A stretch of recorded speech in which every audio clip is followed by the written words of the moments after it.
Hi friends, நான் நல்லா இருக்கேன். நீங்கள் எல்லாரும் எப்படி இருக்கீங்க? இன்னைக்கு ஆகஸ்ட் 15th அன்னைக்கு எல்லாருக்கும் லீவுன்றதுனால ஒன் டே ட்ரிப் மாரி பிளான் பண்ணியிருந்தோம். 3 கோயில் போறதா பிளானு. ஃபர்ஸ்ட்டு மணப்பாக்கம் கன்னியம்மன் கோயில் வந்திருந்தோம். அங்க பார்த்தீங்கன்னா, ஆடி லாஸ்ட்டு வெள்ளி அப்படின்றதுனால நெறைய கூட்டம் இருக்கும்னு ரொம்ப எதிர்பார்த்தோம். ஆனா காலையிலேயே நாங்க 7:30க்குலாம் ரீச் ஆயிட்டோம். கூட்டம் அந்த அளவுக்கு இல்ல. எல்லாருமே பொங்கல் வச்சுட்டு இருந்து அப்பதான் பொங்கல் வைக்கிற வேலையில இருந்திருந்தாங்க. அ கூட்டம் வந்துட்டே இருக்காங்க. ஆனா நாங்க உள்ள போம்போது பார்த்தீங்கன்னா, கூட்டம் அந்த அளவுக்கு இல்ல. காலியா தான் இருந்தது. சரி சாமிய முதல்ல போய் பார்த்துட்டு வந்துடலான்னு உள்ள போயிட்டோம். உள்ள போயிட்டு சாமிய பார்க்கறதுக்கு கியூ கம்மியா தான் இருந்தது.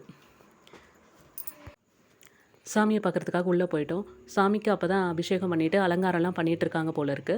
அதனால ஒவ்வொரு சாமிக்கும் ஒவ்வொரு கிரீடம் ஒண்ணு வச்சுட்டு இருந்தாங்க. ஒரு 10 நிமிஷமா நாங்க அங்கேயே தான் நின்னுட்டு இருந்தோம். எங்களையும் போங்கலாம் எதுவுமே சொல்லல. ஒவ்வொருத்தருக்கு வைக்கிற வரைக்கும் நாங்க அங்கேயே நின்னுட்டு பார்த்துட்டு இருந்தோம். அங்க 7 சாமிங்களும் ஒவ்வொரு கிரீடத்துல அவ்வளோ அழகா காட்சி அளிச்சிருந்தாங்க. ரொம்ப நல்லா இருந்தது. ரொம்ப திருப்தியாவும் இருந்தது. எப்பவுமே கோயிலுக்குலாம் போனோம்னா, உடனே சாமிய பார்த்த உடனே கிளம்புங்க கிளம்புங்கன்னு சொல்லிடுவாங்க. ஆனா இப்போ ஒரு அங்கேயே நின்னு சாமிய திருப்தியா பார்த்துட்டு இருந்தோம். பார்த்துட்டு அதுக்கப்புறமா சரி கிளம்பிட்டோம். அங்க வெளிய வந்துட்டு கடைங்கலாம் நெறைய இருந்துச்சு. வளையல் கடைங்க, பானை கடைங்க, அது மாரி நெறைய இருந்துச்சு. சரி எல்லாரும் ஒண்ணு ஒண்ணு வாங்கிட்டு இருந்தாங்க.